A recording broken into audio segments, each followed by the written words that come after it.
Sanjay, welcome this morning. We're looking forward to your talk. The title is Broadening the Category of Moral Injury to Better Grasp the Wrong of Violence. Sanjay, the floor is yours. Oh, uh, thank you, Andy. It's so good to see you, even if it's uh, through through Zoom. It's so good to see everyone. I'm so glad that we can have this conference as well. It's really been too long, and I hope that this whets everyone's appetite for when we can once again meet in person.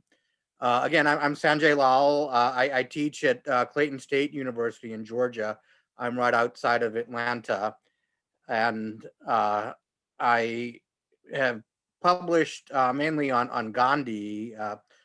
Most recently, my most significant publication was Gandhi's Thought and Liberal Democracy. But lately, I've been getting more and more interested in Stoicism, and I try and bring up issues related to Stoicism in this paper.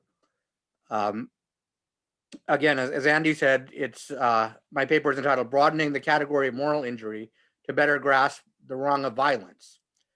Okay, so violence among a significant segment of peace theorists is conceived in terms of actions that impede the ability of others to thrive. While I do not dispute the viability of this conception, I will seek to draw attention to complications brought about for it by Stoic thought. Specifically, I'll discuss the above conception uh, in regard to the Stoic notion that what others do can never really impact one's well being and thus her ability to thrive. Pardon me.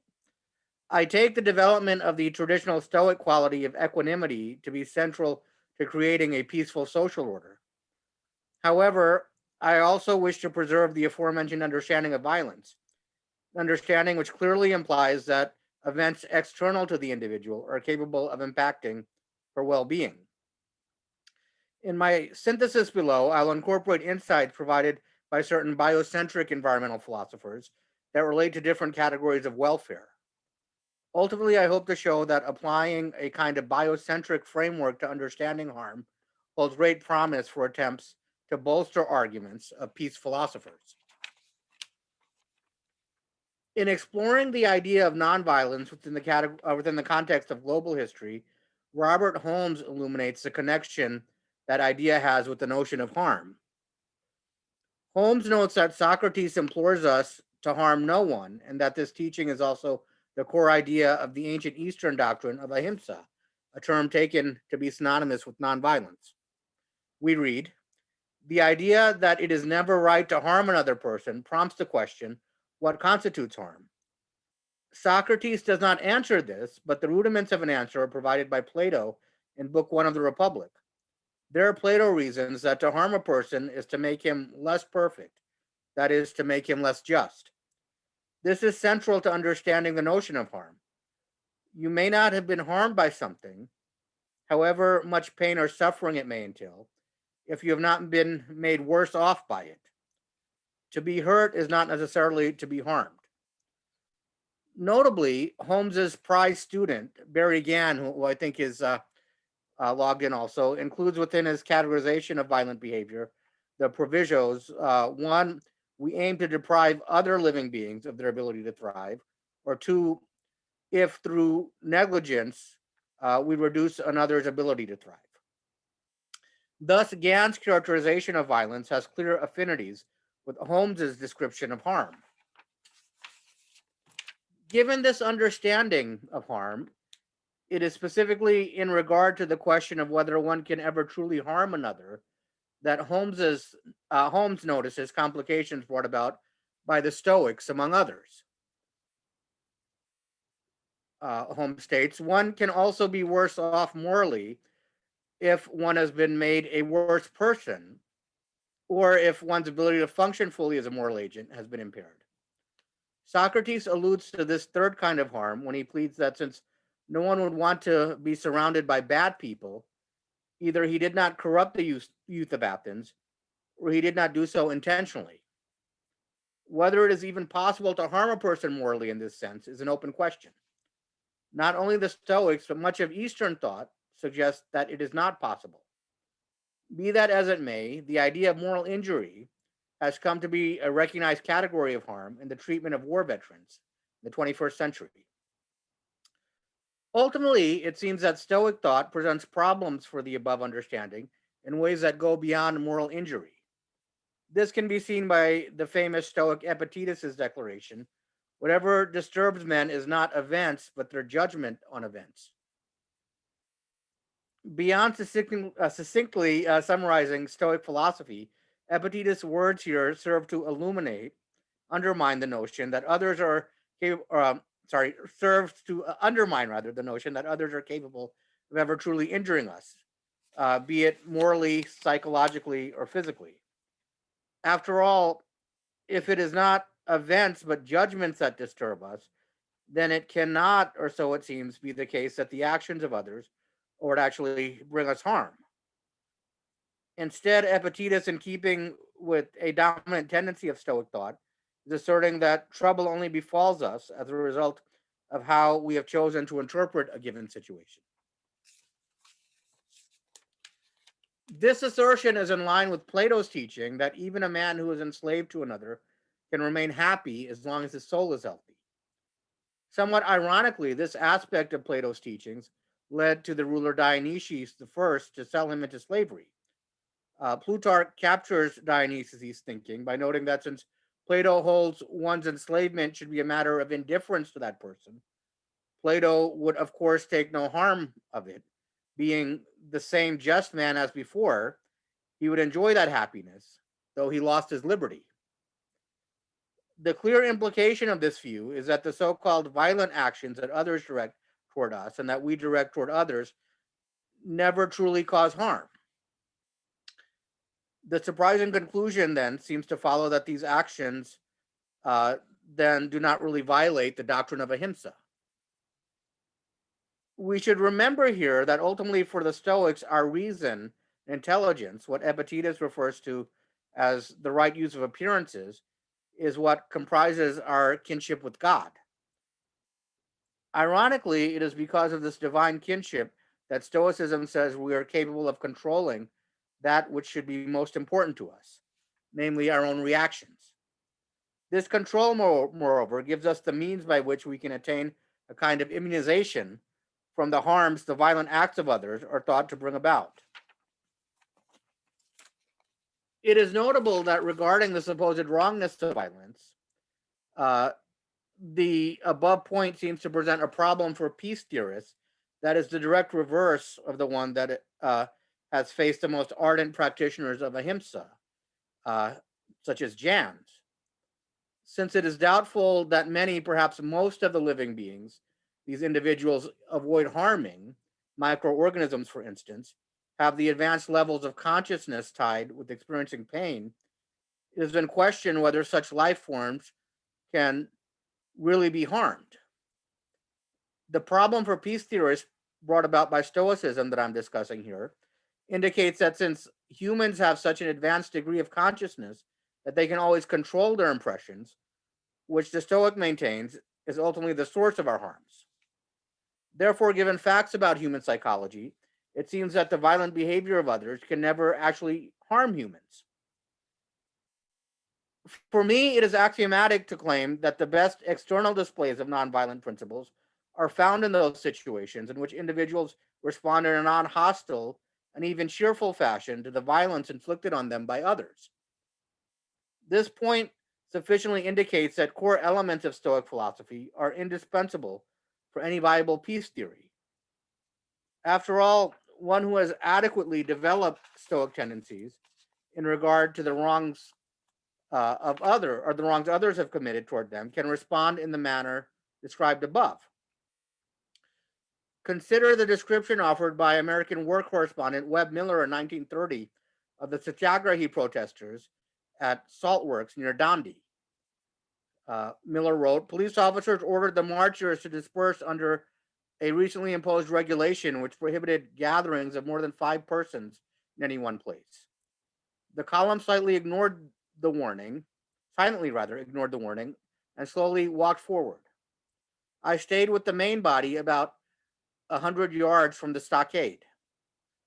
Suddenly, at a word of command, scores of native police rushed upon the advancing marchers and rained blows on their heads with their steel-shod latees. Not one of the marchers even raised an arm to fend off the blows. They went down like 10 pins. From where I stood, I heard the sickening whacks of the clubs on unprotected skulls. The waiting crowd of watchers groaned and sucked in their breath in sympathetic pain at every blow. Those struck down fell sprawling, unconscious, or writhing in pain with fractured skulls or broken shoulders. In 2 or 3 minutes, the ground was quilted with bodies. Great patches of blood widened on their white clothes. The survivors, without breaking ranks, silently and doggedly marched on until struck down. Clearly, insofar as the protesters described above refused to allow what others had done to dictate their own actions, they exhibited fealty to core Stoic principles. Furthermore, the description above show that the nonviolent nature of the Darshana Salt Works protest is undeniable. In a similar vein, consider journalist David Halberstam's eyewitness account of the senior and now famous Buddhist monk Thich Dak's 1963 act of protest during the height of the Vietnam War. As is well known, after sitting in a meditative position and having a colleague pour gasoline on his head, Quan Duc lit himself on fire in a busy section of Saigon. Halberstam's account, visually captured in Malcolm Brown's famous photo, reads, "As he burned, he never moved a muscle, never uttered a sound, his outward composure in sharp contrast to the wailing people around him." Philosopher Ahmad Lely remarks, "To all outward appearances at least, Quan Duc was not mentally affected by literally being on fire. Perhaps it was not the case that Quan Duc thought only happy thoughts, but his negative thoughts and feelings were weak enough to make him appear completely serene while being set on fire like an oil lamp. If we take the practice of nonviolence to entail freedom from negative thoughts and feelings, like, say, anger, then Quan Duc's act can be understood as exemplifying not just the Stoic mindset, but also one of nonviolence. In spite of prima facie appearances, it is difficult, however, to think that the protesters in the above examples were generally harmed in the sense identified by Holmes and Gann by the suffering they allowed to have inflicted upon them. Surely it seems that those who have developed the ability to maintain such steadfast adherence to moral principles in the face of the kind of intense and unspeakable suffering described above cannot be morally injured by the violence or by the violent acts of others. Moreover, according to the words of the great exemplars of nonviolence, from Socrates to Gandhi, moral injury is the only genuine kind of injury. Thus, it is difficult to understand how the Darshana Salt Works protesters were actually recipients of violence, if violence is understood to be synonymous with the harm associated with moral injury. Notably, it is hard for many of us to imagine that whatever the actions were of those Quan Duc directed his protest toward, it has actually been questioned whether he was seeking to make a statement against the Vietnam War. Those actions could have really been more injurious to him than literally being set on fire. If we broaden the category of moral injury, however, to include acts on the basis of whether they impair one's ability to function as a moral agent, but on whether they to include acts not on the basis of whether they impair one's ability to function as a moral agent, but on whether they fail to recognize one's standing in the moral community, we can better comprehend the violence inflicted on the Darshana Salt Works protesters, as well as Quan Duc. Consequently, we are in a better position to grasp the general wrongness of violence. At this point, it is helpful to consider distinctions biocentric environmental philosophers have drawn between different categories of welfare that living beings can experience. It has been declared that sentience is both necessary and sufficient for granting an organism moral consideration. Thus, it seems there's no real basis for becoming like Jans attempting to include all life, even those living beings like microorganisms that seem incapable of feeling pain, in the moral community. Alternatively, biocentric theorists maintain that being alive, not having sentience, is sufficient for inclusion in the moral community. Accordingly, a significant segment of biocentrists identify distinctions among categories of welfare. More specifically, while they would agree that not all living beings are sentient and thus capable of realizing a hedonic welfare, these theorists emphasize the universality in nature of biotic welfare. It thus follows from their reasoning that even beings that are incapable of feeling pain can be harmed or experience the infliction of violence, since they have goods of their own that are thwarted by what others do. Similarly, I wish to argue that given distinctions among types of welfare, even those humans whose ability to function morally is not impaired by the violent acts of others can nonetheless be thought of as harmed by these acts insofar as these acts reduce their overall welfare. Ultimately, I maintain that given their overall objectives and values, it is both unproblematic and morally significant for peace activists and theorists to conceive of the harm of violence not as an intrinsic or even derivative one, but as comparative, given the alternative possibilities that fail to attain due to its presence. Given the varied and complex human needs, preferences, and capacities that all relate to our ability to flourish, in consideration of different categories of human welfare is most instructive for better understanding the kinds of harms we can endure. Moreover, while in keeping with some of the great exemplars of nonviolence, uh, we can maintain that our ability to morally function is our highest good, and the distinct categories of human welfare can help us to better understand why certain situations are unacceptable, even though they may not jeopardize our moral standing. Okay, so to better illustrate this point, we should consider the example of two different Stoic sages. While both of these sages are identical in their ability to exemplify great Stoic ideals, even in the situation of being tortured on a rack, say, one of them requires use of an artificial lung to perform her basic respiratory functions. Thus, her biotic welfare is not as high as that of the other sage, and therefore it follows that her overall welfare is also lower. Ultimately, it is clear to the extent humans' natural biological needs are easily met, her overall welfare is increased. Likewise, it would follow that efficient satisfaction of any of the natural needs and preferences, whether they be biological, psychological, aesthetic, moral, etc., that help to categorize human existence, enhance human welfare.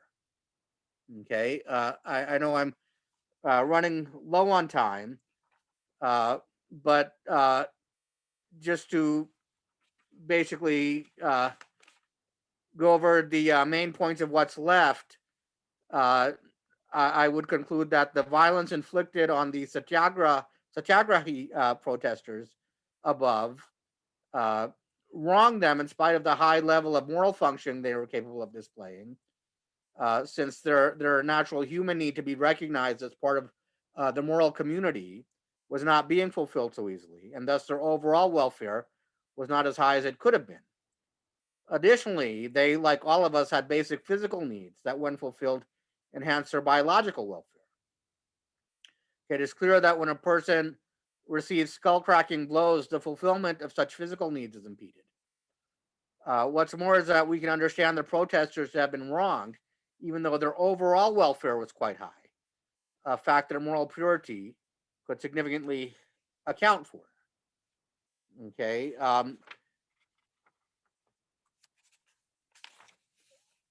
John Knoll, Sanjay, my just to warn you, you about out of time, Sanjay. oh, okay, all right. Well, yeah, I'll save the note question quotations for questions anyone might have. But basically, that's my main conclusion. I try and draw a parallel later to gratitude and how we can feel gratitude for things, even though you could still hold that it's true that no one is ever so worse off that there's nothing for them to be gratitude to feel gratitude about. So I kind of draw a parallel the argument I'm making here to that view. So I think Andy, you said you wanted discussion right after the paper. Yeah. So Sanjay, thank you. Thank you. Great paper. There's already a couple of questions in the chat. Gail Presby asked, maybe you just could start with this one.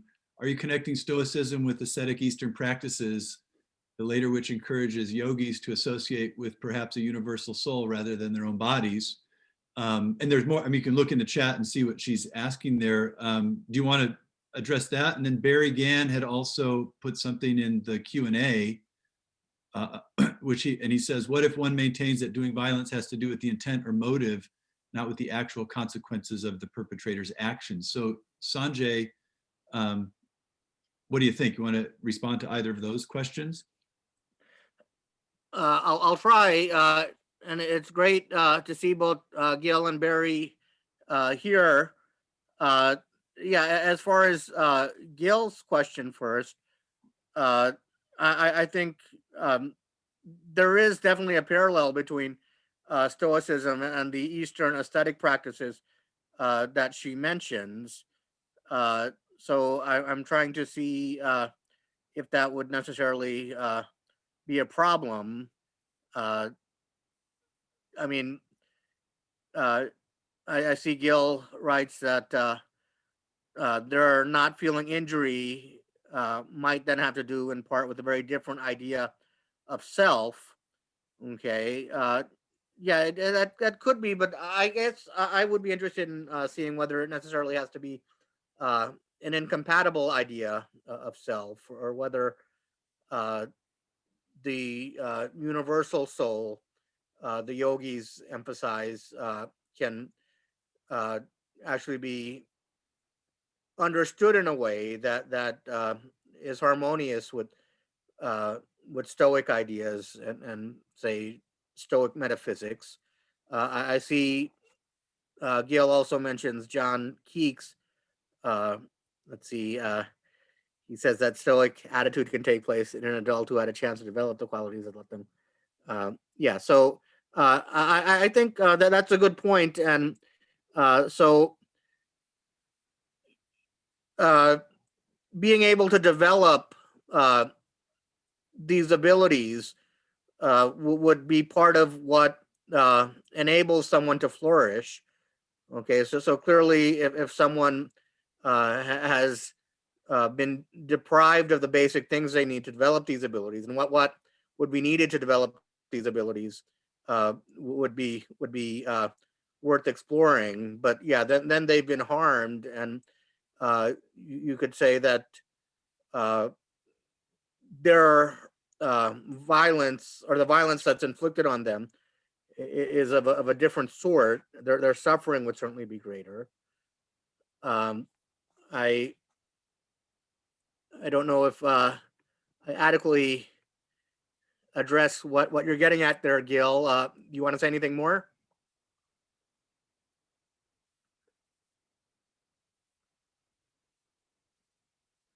Sanjay, there's also, if you scroll down in the chat, from Mecca Nagel, John Okay. Lewis, the Satyagrahi. I wonder how this connects with your comments to the BLM, how you might connect your comments to BLM and civil rights. And Gail's noting that she's muted. So she Oh, says, she wrote back in the chat, this is a part of the technology problem. Do you want to say, make a comment about Black Lives Matter and civil rights history? And then we'll have to draw your moment to a conclusion, and we'll have to move on to our next presenter. okay. Yeah, I would just say earlier. Uh, well, actually, I guess this was last year now, but Greg and I were part of a panel along with Anthony Neal, where I make points about John Lewis, and I was struck by how at his funeral service, Barack Obama, he talked about how uh, Lewis never like seemed to lose sight of his own dignity as he protested. He felt like he was already of great moral worth, regardless of what segregationists did. So I think that ties into much of what I'm trying to say in this paper. So, yeah, certainly there's a relevance I see. Sanjay, this is just not a sufficient amount of time for anyone. So, I'm sorry to cut you off, but what I would encourage, if folks want to chat with you, I think we can use the chat function that way too, and even private message to folks. I think that's possible. But let's move on